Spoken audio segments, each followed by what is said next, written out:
diabetes, teen pregnancy, infant mortality, subjects that many of us face daily. Well, today's guests are working hard daily to find answers to these and other health issues. It's coming right up on this edition of Triad Perspectives.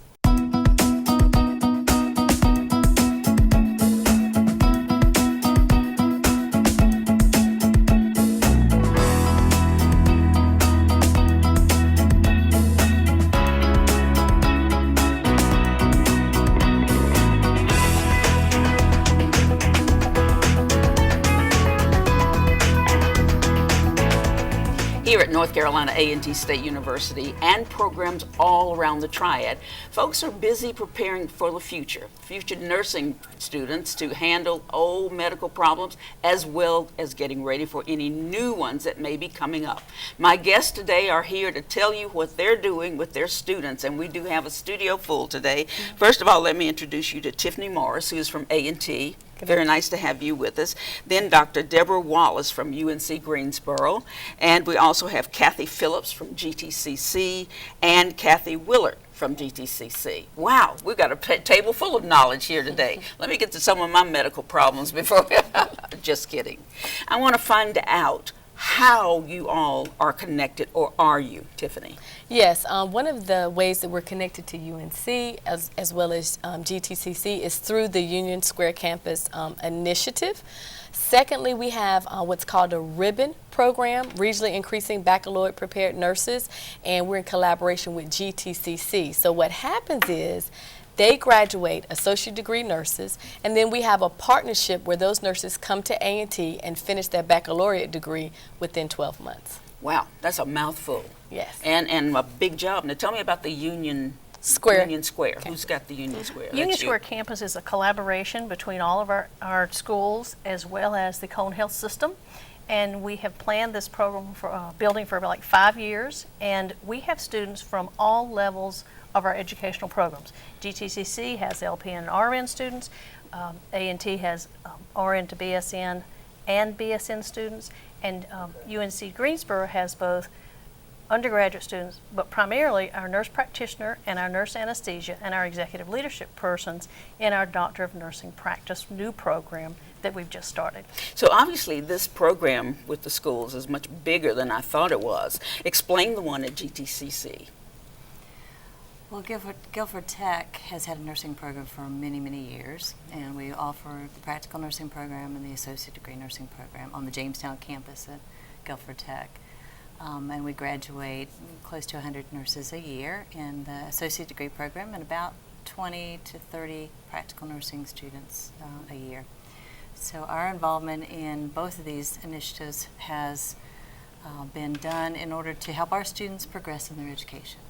So the ribbon program, we want our associate degree nursing students to go on to get their bachelor's degree as quickly as they can, as easily as they can, as seamlessly as they can in their educational ladder. So we quickly joined into the ribbon project, and we have one student in the program this year. We started this fall with a very small number, but we hope to increase that number yearly, and yearly accept students into that ribbon program. So are you satisfied with how it's going at GTCC and joining up with the others? Oh, absolutely, yes. I had worked with Guilford Tech for 14 years, and now I am at Union Square as their simulation coordinator. So we have 2 floors of classrooms and simulation. There's 13 simulation rooms. What does that mean, simulation? It's a room where you can simulate what actually happens in the hospital setting, in the doctor's office, in the home health arena. So we can provide opportunities for nursing students to actually see what might happen before they ever get out into the world. That's a wonderful idea. It really is. So how is that helping A&T? Well, let me just share with you, we had our first preclinical simulation about 2 weeks ago, and what this allows the students to do is before they actually go and perform duties on a live patient, we're able to give them opportunities to practice and experience some of the things they would in the clinical setting. It also opened for us an opportunity for more space. We do have a simulation lab at North Carolina A&T, but it's sort of single purpose, if you will. And as Kathy talked about, we have several lab spaces, several simulation rooms. So if you have a large group, all of the students can go through and get the same quality and same level of experience. Whereas when we're here, we can do that, but it takes a longer time to get those students through the simulation. So when your students go through this unit, are they, how do I want to say it, are they mixed with the other students, or are they still strictly your students? Well, our students who are nurse practitioners also have a primary care suite in which they use standardized patients, and all of us can use those spaces. Our students, last week I was there, and I was able to speak to the A&T students who have just come from the hospital, brand new junior students, very excited about that. We're very excited about some of the role modeling that our senior and graduate students can provide for many of our younger students with less experience and with the newer education programs. Oh my. And so when you have students there where you are at GTCC, tell me what they're bringing away from this program that you might not have been able to offer them. Well, we also have a simulation area at Guilford Tech, which Kathy led for many, many years before moving to Union Square. And when we take a cohort of students to Union Square in January, we will have the opportunity to use all the simulation equipment, labs, etc. there. It'll just expand our opportunities for our students. Are you happy with what you see happening with students and what they're doing nowadays as compared to, what, 10, 15 years ago? Absolutely, absolutely. 10 years ago, when people spoke of simulation, they scoffed. Now it is embraced, and it is touted as one of the better learning experiences and ways to help students get real exposure. One of the other things that we can do, and when we talk about collaboration, we would like to collaborate with the upperclassmen. You have undergraduates, and then you have the graduate students.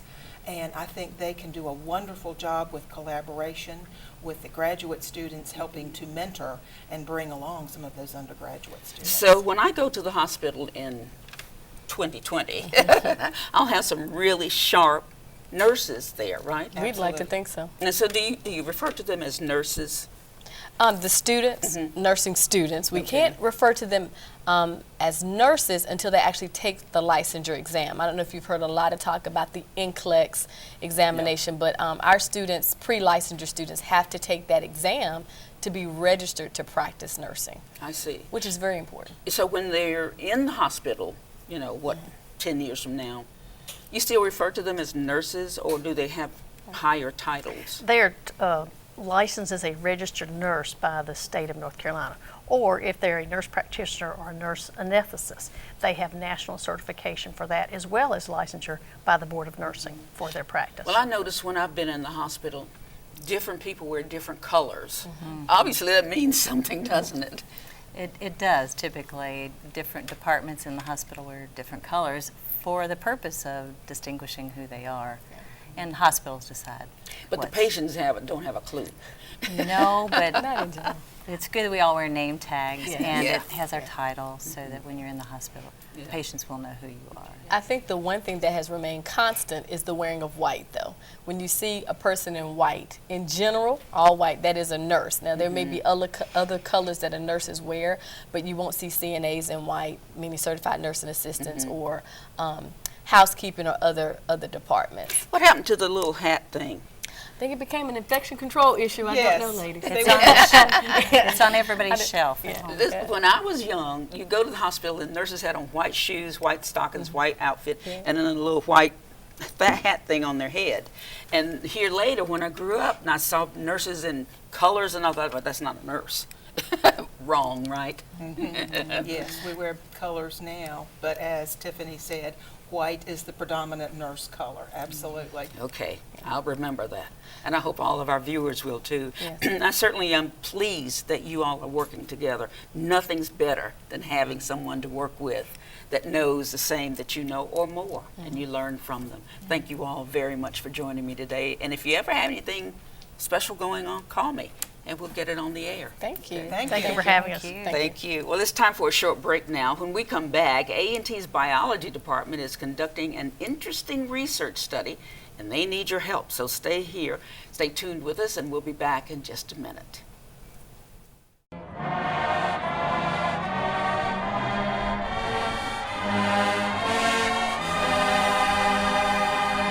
I'm Gabrielle Cook, and this is the A&T Historical Minute. Harrison Auditorium is the largest theater on A&T's campus and sets the stage for a variety of productions. Built in 1939, Harrison Auditorium is named after former drama department chair Richard Berry Harrison. After spending 8 years at A&T, Harrison was called to Broadway to star in the role of DeLaude in the production of Green Pastures. In 2005, Harrison went through a $4 million renovation, which added 5 bathrooms, expanded the stage, and improved the seating capacity to 963. Harrison Auditorium is home to the nationally ranked A&T theater company, the Richard B. Harrison Players. Its stage is used throughout the year for events such as Aggies and Poets and many other student and local productions.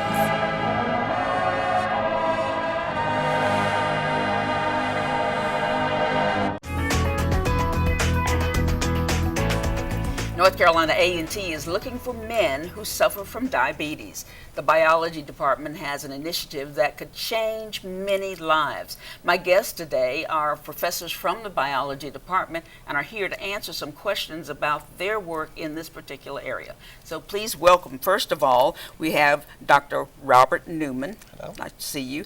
Then we have Dr. Imogay Ongari, and we have Mr. Ronald Huntley. Thank you. Thank you all for being here with us. This sounds like a big job. What's it about? So we're working under the Minority Men's Health Initiative, which is a project that's funded by the National Institutes of Health, specifically the Institute of Minority Health and Health Disparities. So this is a consortium of historically black colleges, and we have a group of 5 now. And A&T is working on a project that focuses on obesity and diabetes. The other schools also focus on health issues that affect minority populations, and the goal is to engage African American men in research in those areas. Why diabetes? Because the rate and incidence of diabetes is really on the rise nationwide, and this follows trends in obesity. Obesity is the leading cause of type 2 diabetes. As the incidence rises in the world, more and more people are becoming diabetic. And the issue with diabetes is not just being diabetic, it's the other complications you get from there. So that becomes a burden to the healthcare system.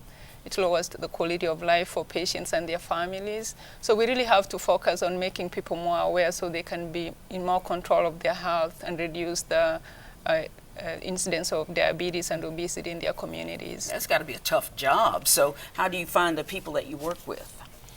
So there are several routes of recruitment for the project. We've partnered with Cone Health, the Cone Health Care System, specifically the Greensboro Community Health and Wellness Center, headed by Dr. Olu Jagadi. And we've also developed material that we can distribute, such as flyers. Let me hold it for you. Oh, sure. Thank you. That provide information for people interested in the study about diabetes, about diabetic kidney disease, which is what we're focusing on specifically as one of the major complications of diabetes, and importantly about management of the disease, so that the people can learn how to modify their lifestyle, eating habits, to prevent the onset of the complications. So you don't just have to get it and die. That's absolutely you correct. can hang in there. But this sounds like tough work. What are some of the challenges you faced in getting people to participate in this? There's a number of challenges that I have faced while out trying to recruit patients. But one of the most important things is to get a group of people together. If you do it on an individual basis, it's harder that way. So I have been enlisting a lot of the fraternities. I have been to the different outreach programs. I have been doing churches. I've been to urban ministry. I've been all over the place. Name it, huh? Name it. And also this is just the beginning. I'm starting to try the social media and doing a lot of that, newspaper, the radio, TV. So do people want to do this? I mean, the people that you're talking to, or are they saying, oh, not me? A lot of people will be glad to do it because they are facing diabetes. They have family members that has diabetes, but there are a lot of people that don't realize they're sick. And that's what we're trying to do also. We're trying to reach those people and let them know that you're on the verge of having diabetes. And we need to stop it because not long ago, diabetes was a death sentence. And so now they're making strides, A&T, with the help of Hampton University. They're really making strides in this area, and I'm happy for this because I was diagnosed as a pre-diabetic, and a lot of people say, oh, they'll laugh at that because, they have type 2 and they're dealing with insulin all day long and all the different medicines that they're trying to make for the black man now because a lot of this medicine now is not working for us. And one other thing that we're working on is identifying biomarkers of kidney disease in patients who have diabetes. So many people who have diabetes don't really know that they have kidney disease. We have clinical tests that are used, but they're not as sensitive. So by the time you realize, or by the time they diagnose that you have diabetes, you already have so much damage to your kidneys. So there's increasing effort to get new markers that are more sensitive, that allow us to detect diabetes really early, and therefore take precautions to prevent from progressing to end-stage renal disease, which is what happens. So part of our project is collecting biological samples from African American men who have diabetes, as well as controls without diabetes. Then we use new approaches, mostly proteomic and metabolomic approaches, to identify these biomarkers and see is there something unique in their blood samples or in their urine samples that can be used for diagnosis and also to evaluate the outcomes of treatment that they are getting. So for that, we have the challenge of the fact that we want to get fasting samples and to tell people to wait until they come to you to collect their samples before they eat, even have the transport to bring them to where you have the collection events. It's been a challenge, but over time we figured out how to get more people to come. Okay, are women next? Yes, when we get funding, yes. The plan, exactly. Yeah. I'm just sitting here thinking, come on now, pay attention to us women that may have it coming Because along. it takes a family to manage diabetes because you have to watch what you eat, you have to exercise, and when you have a support system, it works better. So while we are focusing on getting samples from men, we invite women to come to our events. We have educational events, so they're able to get the information they need to know best ways to manage that. That sounds like a great idea. And if we do get more funding, we'll collect samples from women as well. Okay. I'd like to be in that group. So when you start looking for women, call me. I'll come running and see what's going on. And then a lot of times when I'm speaking to the different communities, that question comes up all the time. Yeah. Well, what men? What about us? Yeah, We what have, about me? and I'm finding out that a lot of women have diabetes just as much as the men have. But as I said, we're focused on the men at the moment, and diabetes will affect you from your head to your toe, and then with men especially in other areas. And the only reason we are focusing on the men is because African American men have traditionally been underrepresented in research, biomedical research in general, so we want to increase their numbers. Good. Well, thank you all very much, and I'm very proud of what you're doing with this research, and I can't wait for you to do it with the women. Come back and let us know what happened with the men. Stay tuned. Thank you so much Just for be having us. great. Stay with us. Up next is an enormous amount of information from our Guilford County Health Department that could affect you. Don't go away.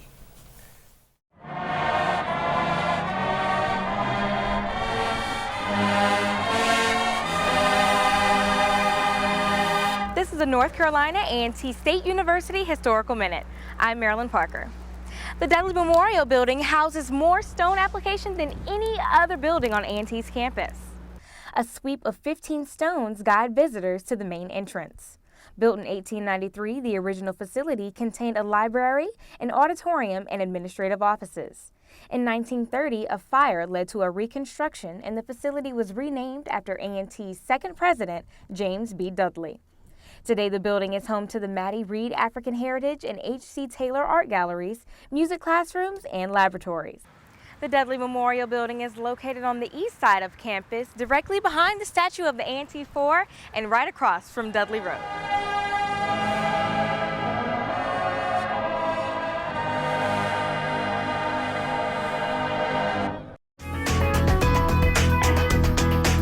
It's now time to talk to professionals from the Guilford County Health Department about issues that face us every day. Teen pregnancy and infant mortality are just some of the problems that face many in our community.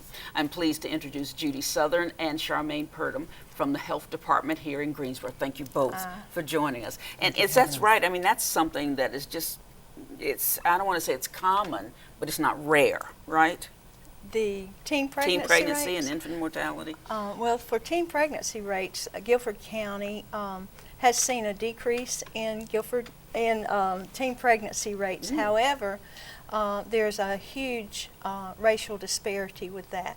And so although the average rate in Guilford County is 26.8 teens per 1,000 deliveries, the disproportionate is that Hispanics have about 48 for every 1,000 pregnancies or teen births, and African Americans is around 38 for every 1,000 births. So it is still a problem. Yes. Although it's great that it's coming down nationally and statewide and our county, we need to not have the disparity there. Because when I was young, it's something that you didn't tell anybody, nobody helped you, you know, you go hide in the woods until it's over. But now, thank goodness, you're stepping forward. What about the infant mortality? Well, we've made great strides over the last 25 years to improve infant mortality, but we still lost 48 babies last year. I think we can all agree that one baby's death is too many. And like teen pregnancy, we have a great racial disparity. We have far more African American babies that die before the first birthday than white babies. So still work to be done. Now tell me about the 3 issues that surround this that you're working with. Well, all 3 of our initiatives are to reduce infant mortality. The Just Teens Clinic that we have started at the Health Department is for teens to come for access to health care. We also provide sexual and reproductive health education, which can help them to make right choices. Another program is Center in Pregnancy, and Center in Pregnancy is a program that we have started 3 years ago that gives group prenatal care, and we've had great outcomes. The birth outcomes have been so much better using this model of prenatal care.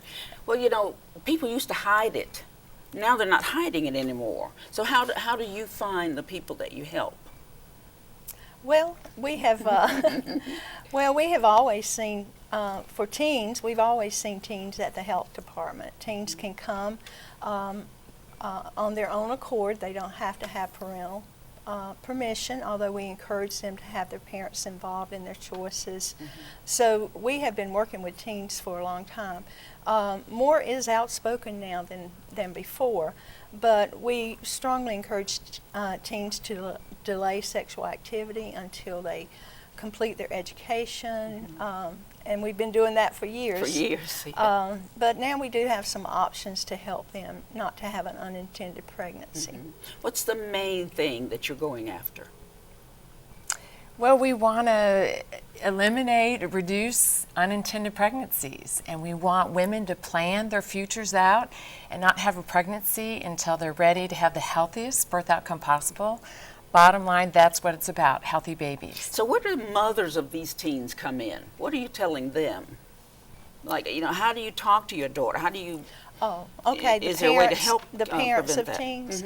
Well, through our initiative, we have started something called Parent Talk, where we can facilitate meetings for parents to come and ask questions. We encourage them to be involved in their child's life, to talk to their teens.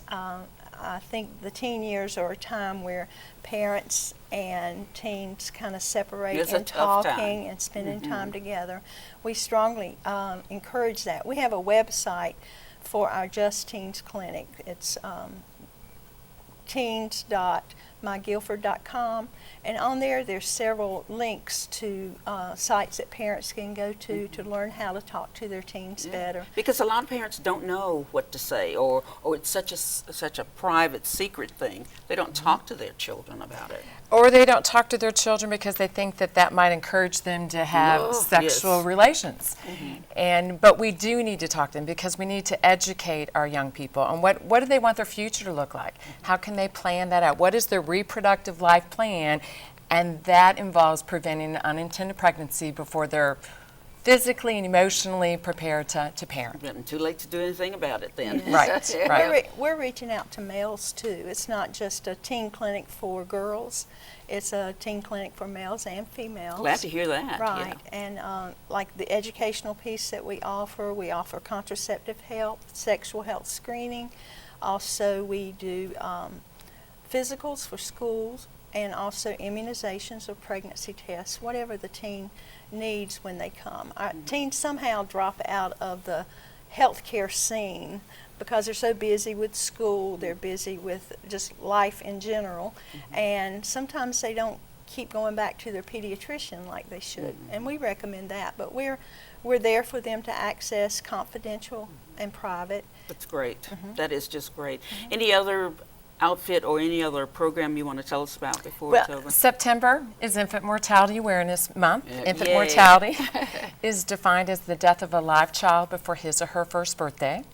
We have an event on September 30th where our goal is to promote public awareness. I think we all think it won't happen to us, it happens to someone else. And there we will have 48 strollers, empty strollers that we will push through downtown Greensboro. Oh. Each empty stroller representing a baby that we lost last year. Our mayor, Nancy Vaughn, will have opening remarks. A mother who had a loss will speak from her heart and how it has impacted her personally. And then we will end in the park with a lunch, celebrating the families and the healthy babies that we do have, while never forgetting those that we've lost. What a great idea. Again, what date is that? September 30th And at that is 11 a.m. in Center City Park in downtown Is that Greensboro. a Saturday, Sunday? It's a Friday. Friday, okay. Yes, Okay. lunchtime. Good, good. And so people can just show up. And, Yes. And you have enough, maybe not have enough strollers for everybody. It's very but for- moving. Yeah, I can imagine it is. I just worked with a group called Heartstrings, and in the Circle of Hope, and it's something that you never get over. Right. You know, you may talk about it, but it doesn't go away.